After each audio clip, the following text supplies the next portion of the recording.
Screenshot വിവാദത്തിൽ league നേതാവ് പാറയ്ക്കൽ അബ്ദുള്ളക്കെതിരെ നിയമ നടപടിയുമായി ഡിവൈഎഫ്ഐ നേതാവ്. അപകീർത്തികരമായ പരാമർശം പിൻവലിക്കണമെന്ന റിബേഷ് രാമകൃഷ്ണൻ. 3 ദിവസത്തിനകം ഖേദപ്രകടനം നടത്തണമെന്നും വക്കീൽ നോട്ടീസിൽ ആവശ്യം.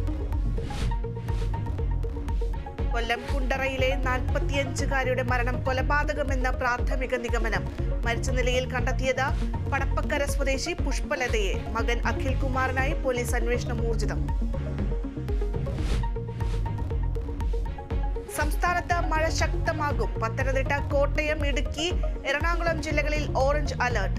തെക്കൻ കർണാടകയ്ക്ക് മുകളിൽ ചക്രവാത ചുഴി രൂപപ്പെട്ടു. കേരള തീരത്ത് മത്സ്യബന്ധനത്തിന് വിലക്ക്.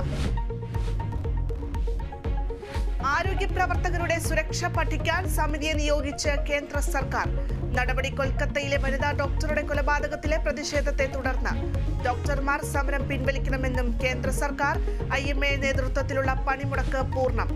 RGK ആശുപത്രി ആക്രമണത്തിൽ 30 പേർ പിടിയിൽ.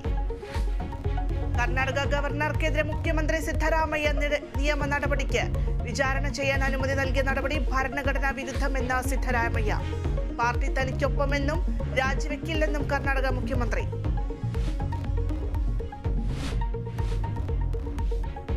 ചലച്ചിത്ര മേഖലയിലെ പ്രശ്നങ്ങൾ പഠിക്കാൻ നിയോഗിച്ച ഹേമ കമ്മിറ്റി റിപ്പോർട്ട് പുറത്തുവിടുന്നത് വൈകും.